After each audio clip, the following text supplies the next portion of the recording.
15장 9절에서 13절입니다. 로마서 15장 9절에서 13절 우리 한 목소리로 같이 읽도록 하시겠습니다. 이방인들도 그 긍휼하심으로 말미암아 하나님께 영광을 돌리게 하려 하심이라. 기록된 바 그러므로 내가 열방 중에서 주께 감사하고 주의 이름을 찬송하리로다 함과 같으니라. 또 이르되 열방들아 주의 백성과 함께 즐거워하라 하였으며 또 모든 열방들아 주를 찬양하며 모든 백성들아 그를 찬송하라 하였으며 또 이사야가 이르되 이새의 뿌리 곧 열방을 다스리기 위하여 일어나시는 이가 있으리니 열방이 그에게 소망을 두리라 하였느니라. 소망의 하나님이 모든 기쁨과 평강을 믿음 안에서 너에게 충만하게 하사 성령의 능력으로 소망이 넘치게 하시기를 원하노라. 아멘. 여러분, 변화는 지속적인 과정입니다. 주님 부르시는 그날까지 우리는 영적 성숙의 과정을 계속 밟아가게 됩니다. 변화는 우리에게 그리고 여러분에게 너무나 큰 주제인가요? 또 변화를 생각하면 너무 막연하게 느껴지시나요? 변화는 여러분에게 저 멀리에 있는 이야기처럼 들리십니까? 여러분, 그렇지 않습니다. 여러분이 조용히 여러분의 마음을 살펴보시고 또 여러분의 삶을 돌아보시면 그 변화가 이미 여러분 가까이에 있고 또 여러분 마음에 이미 시작된 것을 발견하실 수 있습니다. 영적인 변화, 신앙의 변화는 복음의 선포로부터 시작된다라고 하는 것 우리 지난주에 나눴습니다. 누군가 복음 전하는 아름다운 발이 되어 어느 사람의 귀에 복음을 전해주고 들은 그 말씀을 믿음으로 받아들일 때 그 내면의 회심의 역사, 구원의 역사가 시작이 되는 것이죠. 그래서 그 사람의 삶이 변화의 여정 가운데 들어가게 되는 것입니다. 그래서 이미 여러분은 변화의 첫 계단에 올라섰습니다. 복음을 믿고 듣게 될 때 찾아오는 첫 번째 변화는 우리의 신분이 바뀌는 것입니다. 우리가 하나님의 자녀, 하나님의 백성으로 신분이 바뀌는 것입니다. 시민권 선서를 할 때 기억이 납니다. 그리고 시험을 볼 때 가장 인상 깊었던 한 단어가 있었습니다. 로열티라고 하는 것입니다. 이것은 저에게 큰 결단이었습니다. 한국에서 태어나 한민족의 자녀로 태어나서 살던 제가 저의 신분이 한국 사람에서 이제 미국인으로 바뀌는 것입니다. 민족성은 바뀌지 않지만 국가의 소속이 바뀌는 것이죠. 그럴 때 요구되는 것이 있습니다. 로열티라고 하는 것입니다. 한 국가에 대한 로열티가 바뀌는 것입니다. 여전히 내가 미국 시민이 되면서 나의 마음이 다른 어떤 나라, 미국이 아닌 다른 나라에 나의 프라이어리티, 우선순위를 둔다면 로열티가 아닌 것이죠. 이건 결단인 것입니다. 큰 결단인 것입니다. 하나님의 백성이 된다는 것도 마찬가지입니다. 이전에 우리가 하나님의 백성이 아니었습니다. 하나님의 백성이 되는 순간 하나님 나라에 대한 로열티가 생기는 것입니다. 하나님 나라가 내 삶의 가장 중요한 우선순위, 우선적인 가치가 되는 것입니다. 신분이 변화된다라고 하는 것은 내 마음가짐이 그렇게 바뀌고 내 삶의 결단이 바뀌는 것을 의미하는 것입니다. 그래서 우리가 하나님의 백성이 될 때 우리는 하나님을 예배하는 자의 삶을 살아가게 되는 것입니다. 변화의 과정에서 복음 선포 다음으로 이어지는 두 번째 단계, 변화의 여정에 중요한 것이 뭐냐면 하나님의 백성으로 변화된 신분으로서 하나님을 예배하는, 하나님께 로열티를 두는 그런 삶으로 바뀐다라고 하는 것입니다. 이전에 저와 여러분은 하나님과 전혀 상관없는 삶을 살았었습니다. 그런데 예배자로 이제 이 자리에 앉아 있지 않습니까? 우리 삶에 일어난 변화입니다. 여러분의 삶에 일어난 변화이죠. 우리를 예배의 자리로 불러주신 분이 있기 때문에 그렇습니다. 그분이 하나님이시죠. 하나님이 이스라엘을 하나님 백성으로 삼으신 이유를 이사야 선지자가 이렇게 밝혀주죠. 이 백성은 내가 나를 위하여 지었나니 나를 찬송하게 하려 함이니라 그랬습니다. 여러분, 예수 믿고 천국 간다 맞는 말입니다. 그런데 우리가 예수 믿고 천국 간다라고 하는 이 단순화된 공식이 마치 신앙의 전부인 것처럼 생각하면 안 됩니다. 예수 믿는 것과 천국 가는 것 사이에 큰 갭이 있습니다. 여러분, 예수님 영접하시고 나서 주님 부름 받는 그날까지의 인생의 그 갭 속에 뭘 하시겠습니까? 그냥 예수 믿고 이제 천국 갈 그날만을 기다리시겠습니까? 그렇지 않습니다. 그 갭 속에 여러분이 지속적으로 힘써야 할 삶의 모습이 있습니다. 예배자가 되는 것입니다.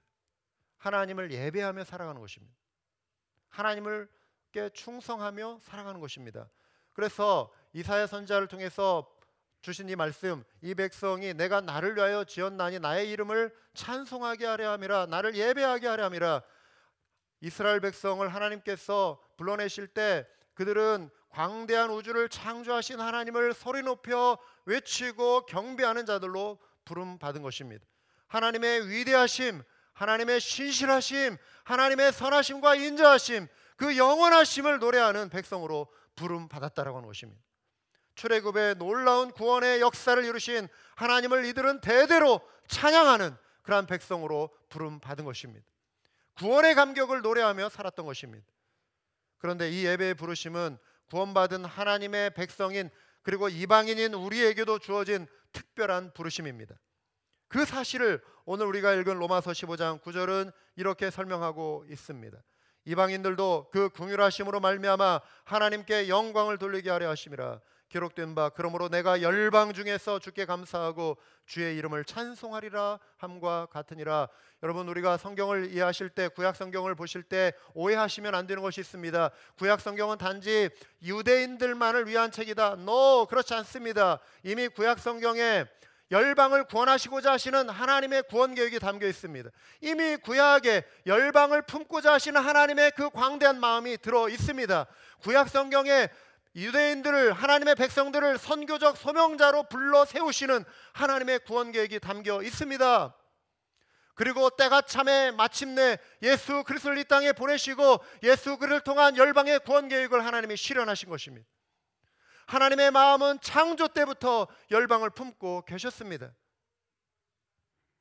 그리고 마침내 이방인들인 우리를 불러내셔서 구원의 역사를 이루신 것입니다. 이방인들도 그 긍휼하심으로 말미암아 하나님께 영광을 돌리게 하려 하심이라.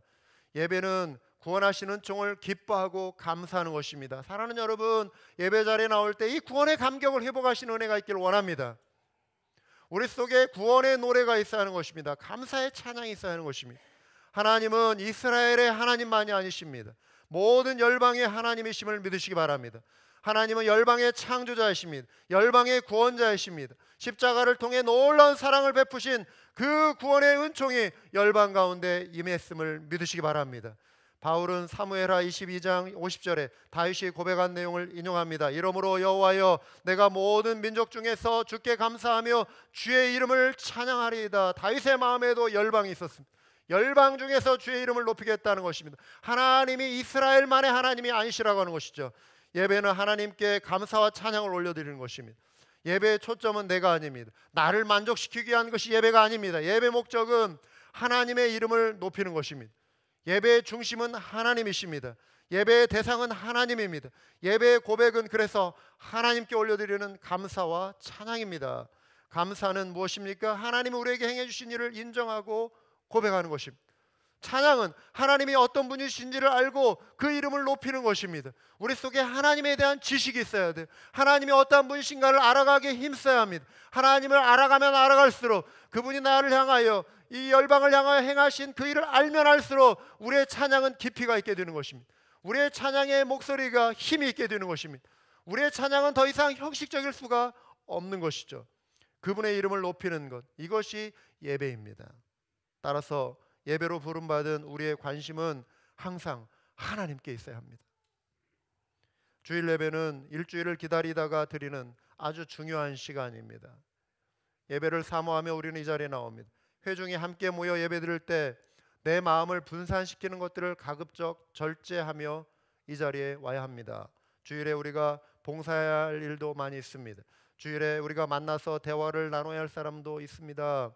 하지만 하나님을 묵상하고 하나님을 예배하고 찬양하는 일을 소홀히 하면서까지 봉사나 친교에 우선을 두어서는 안 됩니다. 필요합니다. 그렇지만 예배당에 앉아 있어도 마음은 부엌에 가 있고 마음은 국 끓으려고 솥 올려놓았는데 오늘 목사님의 마음 설교는 왜 이렇게 길어지나 이런 것 때문에 막 복잡해지고 이래서는 안 된다라고 하는 것입니다. 우리의 마음이 지금 예배에 있지 아니하고 예배 이후에 내가 해야 할 어떤 일, 내가 만나야 할 어떤 일, 어떤 사람, 여기에 우선이 되어서는 안 된다라고 하는 것입니다. 예배 자리에 있을 때 모든 것을 잊어버리고 하나님께 집중해야 합니다. 할렐루야. 하나님을 바라보시기 바랍니다. 여러분, 처음 우리 형제들 같은 경우 축구하는 게 좋아서 교회에 왔을 수 있지만 우리의 삶이 변화되면 하나님을 추구하는 일에 우리의 마음이 바뀌는 거예요. 할렐루야. 교회에 도착하시면 여러분의 발걸음을 가능한 빨리 예배당 안으로 향하시기 바랍니다. 앉아서 기도하고 묵상하며 지난 한 주 동안 감사할 일이 무엇인지 묵상할 때 여러분의 감사의 고백에 진실함이 담기는 것입니다. 창조주 하나님, 구원자 하나님, 돌보시고 인도하시고 보호하시고 위로하시는 하나님을 묵상할 때 우리의 찬양에 진실함이 묻어나는 것입니다. 그런데 구절을 보시면 그 예배를 열방 중에서 드린다고 표현하고 있는 것이죠. 모든 민족 중에서 하나님께 감사하고 하나님을 찬양하는 거예요. 대학 시절에 제가 경기도 파주에 있는 고아원을 교회 청년부 형제 자매들과 함께 정기적으로 방문한 적이 있습니다. 가서 아이들과 함께 운동도 하고 게임도 하고 예배도 드립니다.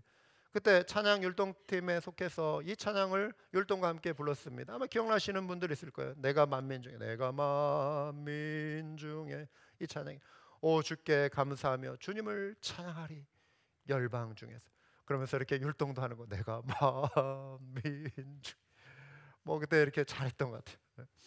이런 걸 해요, 단체로. 그런데 그곳이 고아원이란 말이죠. 부모를 잃고 슬픔 가운데 있는 외로운 아이들. 사랑하는 여러분, 하나님 앞에 올려드리는 예배, 감사와 찬양은 고아와 같은 삶의 어려움 중에도, 또 부모와 함께 살아가는 일반 가정의 자녀들도, 이스라엘의 백성들도, 이방인들도 가리지 않고 올려드리는 찬양이에요. 왜냐하면 하나님의 구원의 손길은 신분과 인종과 삶의 형편과 민족을 초월해 이르기 때문인 것입니다. 하나님의 구원의 온총은 열방을 향한, 모든 사람들을 향한 구원의 은총인 것입니다. 하나님은 세상 모든 사람으로부터 찬송받으시기에 합당하신 분이십니다. 특히 열방 중에서 올려드리는 찬양은 열방을 하나님께 불러오는 복음의 선포와도 같습니다. 구약 성경에 등장하는 이스라엘의 조상 아브라함이 바로 이러한 삶을 살았습니다. 아브라함은 하나님이 지시하시는 땅으로 가라는 부름을 받았습니다. 여호와께서 아브라함에게 이르시되 너는 너의 고향 친척과 아버지의 집을 떠나 내가 네게 보여줄 땅으로 가라. 이제 아브라함이 새롭게 정착한 가나안 땅, 무척 낯선 땅이었고 두려움을 느끼게 하는 곳이었습니다.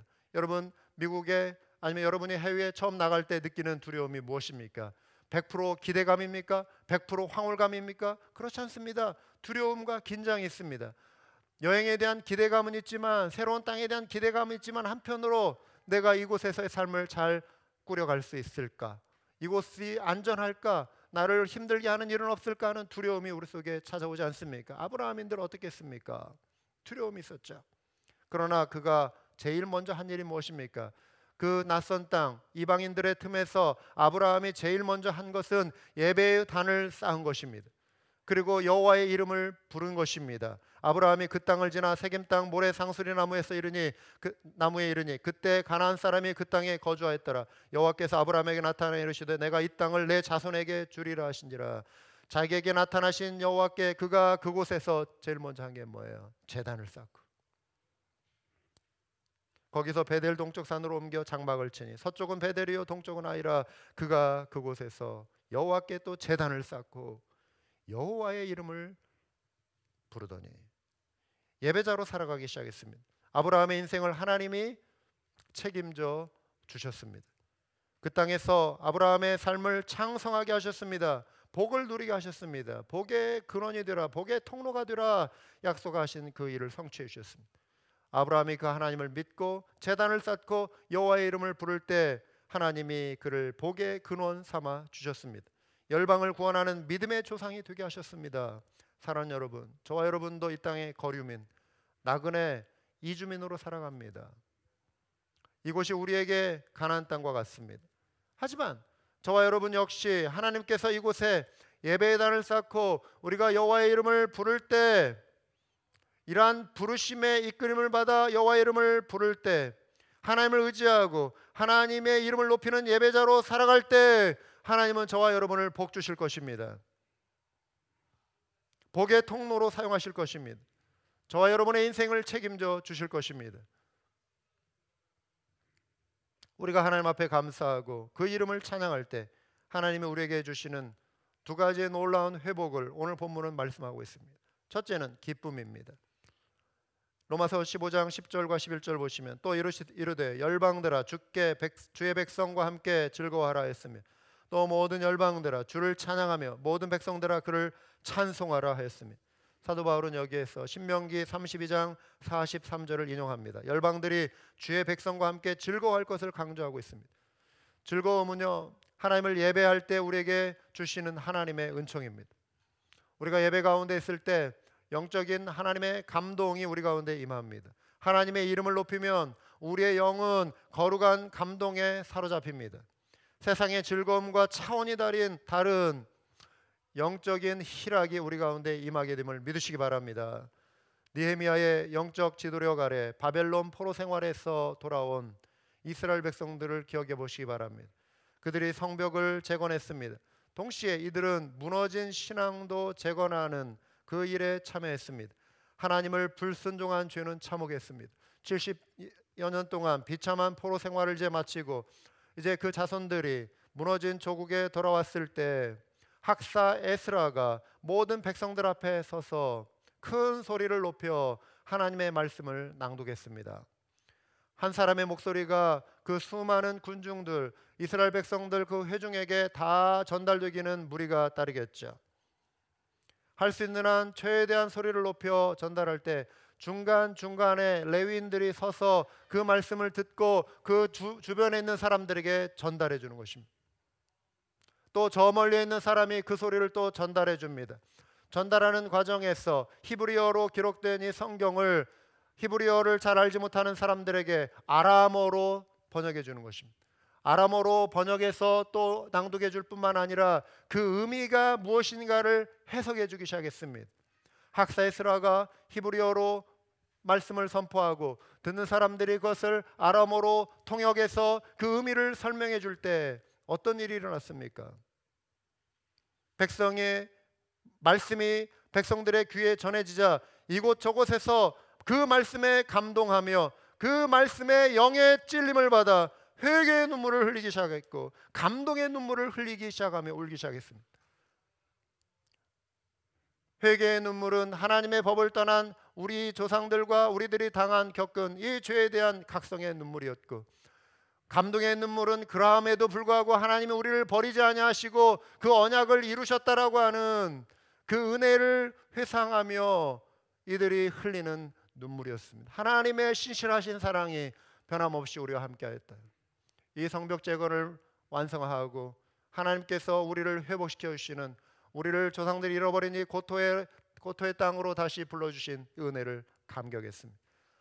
울며 흐느끼는 이들에게 느헤미야가 백성들을 위로하며 이렇게 말합니다. 이날은 우리 주의 성일이니 근심하지 말라. 여호와로 인하여 기뻐하는 것이 너의 힘이니라 하고. 사는 여러분, 이 말씀을 잘 기억하시고 외치시기 바랍니다. 여호와를 기뻐하는 것이 너희의 힘이니라. 여호와를 기뻐하는 것이 너희의 힘이니라.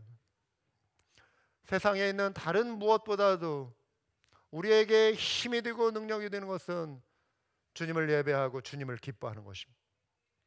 주님을 기뻐하는 은혜가 우리 모두에게 있기를 축원합니다. 이어지는 내용을 보시면 레위 사람들도 모든 백성을 정숙하게 하여 이르기를 하며, 오늘은 성일이니 마땅히 조용히 하고 근심하지 말라 하니 모든 백성이 곧 가서 먹고 마시며 나누어 주고 크게 즐거워하니 이는 그들이 그 읽어준 말을 다 밝히 알미더라. 말씀이 이들의 신비에 부딪혀오고 그 말씀이 이들의 마음에 새겨지며 받아들여지자 이들의 마음이, 그 슬펐던 마음들이 변화되기 시작하는 것입니다. 사랑하는 여러분, 주일 예배에 나오신 여러분, 삶이 여러분에게 가져다주는 슬픔이 있습니다. 슬픔의 무게가 있습니다. 근심의 무게가 있습니다. 그러나 이 시간 우리 하나님 앞에 초점을 맞추시며 하나님을 기뻐하실 수 있길 바랍니다. 변함없는 하나님, 나의 삶의 형편과 나의 환경의 변화와 상관없이 변함없으신 그 하나님을 바라보시며 그 하나님에 대한 그 기쁨을 회복하실 수 있는 은혜가 있기를 주님의 이름으로 축원합니다. 이들이 누린 기쁨의 근원은 먹고 마시고 나누는 데 있지 않았습니다. 하나님 말씀을 읽어 들려준 말씀을 밝히 알게 되어 누리는 기쁨이었습니다. 영의 양식으로 배부름을 누리고 영의 만족이 이루어지니 얼굴에 미소가 피어나게 되는 것입니다. 여러분, 예배는 하나님 앞에 감사하고 그 이름을 찬양하는 시간과 더불어 하나님이 우리에게 주신 말씀을 청종하는 순서를 포함합니다. 찬양의 감동도 필요합니다. 그리고 우리는 말씀에 또한 반응하고 말씀에 감동해야 합니다. 이를 위해 설교자도 당연히 잘 준비된 말씀으로 강단에 올라와야 하죠. 그런데 설교자의 전달력이나 내용도 중요하지만 말씀을 사모하는 하나님의 백성의 마음가짐이 더 중요한 줄 믿으시기 바랍니다. 하나님의 말씀을 내 영혼의 양식으로 받아들일 때 우리는 영적인 배고픔을 말씀으로 해결할 수 있는 것입니다. 사람이 떡으로만 살 것이 아니요 하나님의 입으로부터 나오는 모든 말씀으로 살 것이라.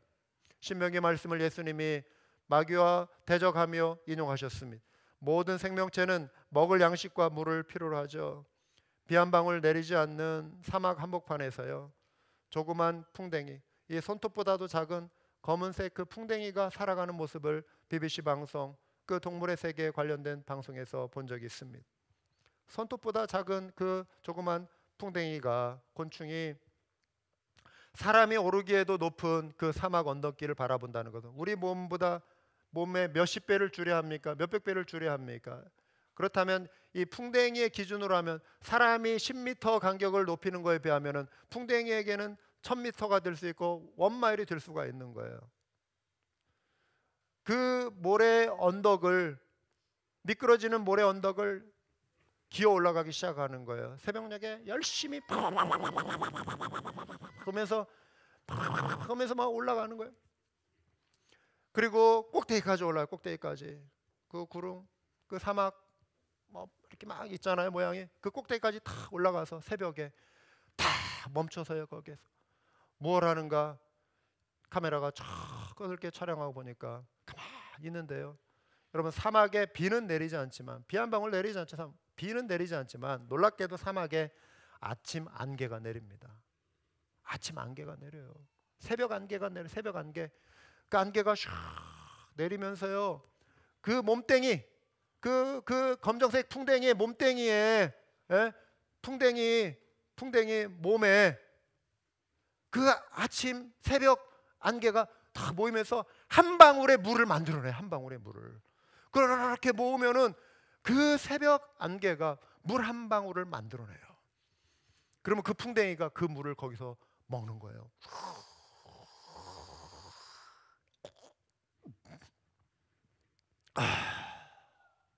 먹고 내려와요. 놀랍지 않습니까? 비 한 방울 내리지 않는 그 메마른 사막에서 하루 종일 또 그 새벽을 기다리는 거예요. 올라가는 거예요. 쫙 비고 안개가 또 자기 몸에 내리기를 기다리는 거예요. 툭툭툭툭툭툭툭툭 물방울 하나 만들어가지고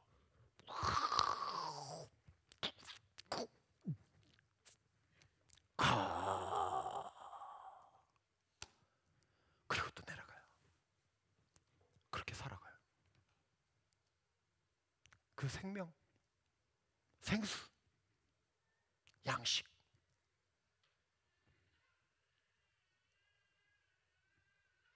사랑하는 여러분, 예배는 우리 영혼에 생명을 주는, 하나님을 향한 감동, 하나님의 말씀, 영의 양식, 내 영이 살아나는 영의 양식을 공급받는 자리예요.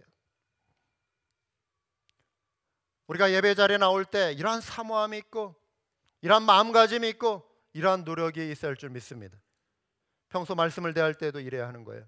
은혜의 빗줄기를 사모하며 말씀의 생수를 갈망하며 하나님이 채우시는 은혜를 통해 내 영이 살고 내 마음이 회복되어 기쁨과 즐거움이 가득한 삶이 예배를 통해 경험되어지는 것입니다. 이게 회복이라고 하는 거예요. 기쁨의 회복이라고 하는 것입니다. 예배의 경험이 우리의 영혼을 살립니다. 사랑하는 여러분, 더 이상 메마르고 건조한 예배, 형식적인 예배, 아무런 기대감이 없이 습관적으로 찾는 예배가 되지 않도록 하나님을 갈망하는 예배자로 변화되는 우리 모두가 될 수 있길 원합니다. 우리가 하나님 앞에 감사하고 그 이름을 찬양할 때 하나님이 우리에게 회복시켜 주는 것은 첫째 기쁨입니다. 둘째 소망입니다. 12절과 13절 보시면 또 이사야가 이르되 이새의 뿌리 곧 열방을 다스리기 위하여 일어나시는 이가 있으리니 열방이 그에게 소망을 두리라 하였느니라. 소망의 하나님이 모든 기쁨과 평강을 믿음 안에서 너에게 충만하게 하사 성령의 능력으로 소망이 넘치게 하시기를 원하노라. 예배 받으시는 이는 창조자 하나님 아버지십니다. 구원자 예수 그리스도이십니다. 이사야 선지자를 통해 예언된 대로 이 새의 뿌리 곧 열방을 다스리기 위하여 일어나는 이 안에서 우리는 소망을 얻게 됩니다. 이미 구약 성경에 이사야를 통해 이 새의 뿌리 곧 예수 그리스도, 이새는 다윗의 아버지입니다. 다윗의 아들, 아브라함의 아들 예수 그리스도, 다윗의 자손, 아브라함의 자손, 이 새의 뿌리 그가 일어날 것을 구약 성경에 예언하고 있습니다. 사랑하는 여러분, 예수 그리스도는 우리의 참 소망이십니다. 부활의 소망입니다. 영원한 구원의 소망입니다.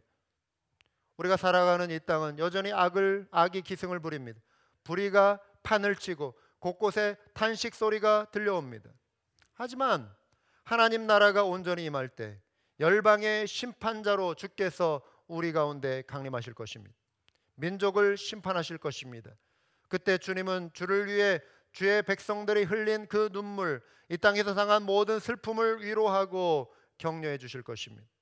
이 약속이 요한계시록에 나와 있습니다. 그들이 다시는 줄이지도 아니하며 목마르지도 아니하고 해나 아무 뜨거운 기운에 상하지도 아니하리니 이는 보좌 가운데서 계신 어린 양이 그들의 목자가 되사 생명수 샘으로 인도하시고 하나님께서 그들의 눈에서 모든 눈물을 씻어 주실 것입니다. 예배를 통해 우리는 이 약속을 확인하고 소망하며 평안을 누리게 되는 것입니다. 이 소망을 붙들 때 낙심된 우리의 영이 새 힘을 얻고 일어나기 시작하는 것입니다.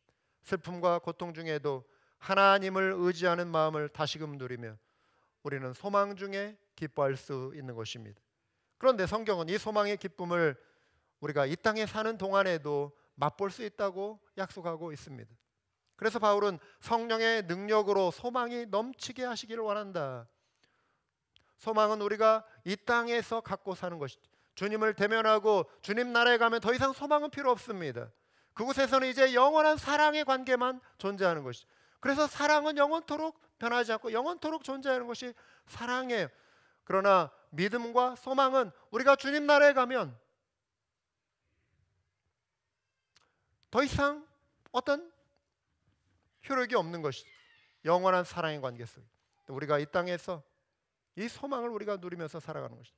이 소망을 바라보며 위로를 얻게 되는 것이죠. 우리가 참된 예배자로 하나님 앞에 나올 때 하나님의 임재와 성령의 권능을 우리가 경험하게 됩니다. 그 속에서 하나님이 주시는 소망으로 서로를 위로할 수 있는 힘을 얻게 되는 것이죠. 마이클 그린이라고 하는 분이요, 초대교회의 전도라고 하는 책에서 이런 말을 했습니다. 그리스도인의 삶 속에 있는 성령의 능력은 사람들을 그리스도께로 이끄는 가장 흡인력이 강한 자석 중에 하나이다. 성령의 능력으로 우리가 사로잡힐 때, 그 삶이 그리스도인들 가운데 드러날 때, 그것이 바로 사람들을 이끄는 가장 흡인력이 강한 자석이다. 켄 메데마라고 하는 분이 가사를 쓰고 곡을 붙인 찬양이 있습니다. 우리 청 목사님이 저 대화 속에 이 가사를 찬양을 소개해 줬는데 마음에 참 와닿는 것이어서 소개합니다. If this is not a place, 만일 이곳이 내가 머물 곳이 아니라면 이라고 하는 제목의 노래입니다. 이 노래는 이렇게 시작합니다. If this is not a place where tears are understood, where can I go to cry? 만일 이곳이 내가 흘리는 눈물을 이해해 줄 수 있는 곳이 아니라면 내가 찾아가 우려할 곳은 어디인가?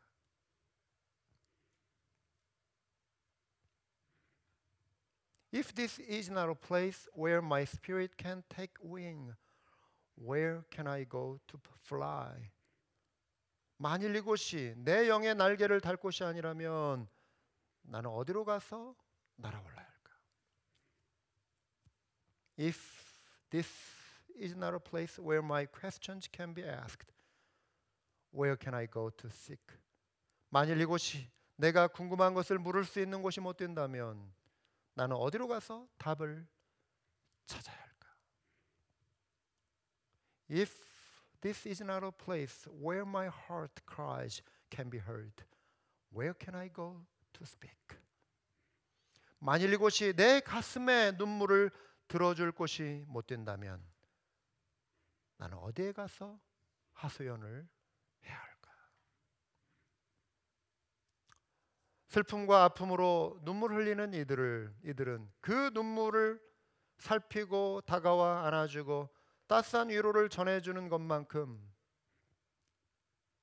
이들을 위로하는 일이 어디 있겠습니까?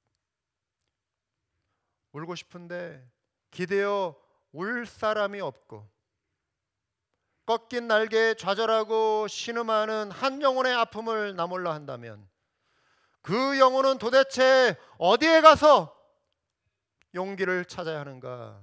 그 호소가 이 찬양에 담겨 있습니다. 사랑하는 여러분, 우리는 예배 공동체로 모였습니다. 우리가 성령의 감동과 능력을 따라 하늘의 소망으로 살아간다는 것이 무엇입니까? 그 소망이 나를 위로할 뿐더러 그 소망이 내 사랑하는 형제자매를 위로하는 것입니다. 여러분, 예배가 이러한 일을 만들어내는 것입니다. 예배를 통해 회복하는 그 소망이 이러한 일을 만들어내는 것입니다. 이러한 예배 공동체는 내가 흘리는 눈물을 이해해 주는 곳입니다. 이러한 예배 공동체는 날개 꺾여 아파하는 내 영혼에 새로운 날개를 다는 그러한 자리입니다. 내 가슴에 눈물을 들어주는 곳. 성령의 감동을 받은 사람들은 이러한 반응을 보여주는 사람들입니다. 더 이상 내 눈물을 이해해 주는 곳도 곳을 찾지 않아도 되는 곳, 다른 곳으로 날아가지 않아도 되는 곳, 다른 곳에서 말하지 않아도 되는 곳이 되어줘야 하는 것이죠. 사랑하는 여러분, 우리 한마음 공동체가 그런 곳이 되지 못한다면 도대체 아픈 영혼들은 어디로 가서 자신들의 눈물을 이해하는 곳으로 찾아가겠습니까? 만일 이곳이 그러한 공동체가 되지 못한다면 그들은 또 어디론가 자신들의 눈물을 이해해 주는 곳을 찾아 떠나버릴 것입니다. 우리가 나누는 사랑과 우리가 전해주는 위로를 통해 하나님의 사랑이 모두에게 흘러가야 할 줄 믿습니다. 이 역시 예배의 경험이에요. 이게 예배의 경험인 것입니다. 하나님께 진정한 감사를 고백하고 그 이름을 찬양하는 예배. 열방 중에서 그 이름을 높이는 예배가 살아나고 회복될 때 그 예배를 통해 우리는 기쁨과 소망을 회복합니다. 이 은혜가 우리 모두에게 넘쳐나기를 주님의 이름으로 축원합니다. 기도하시겠습니다.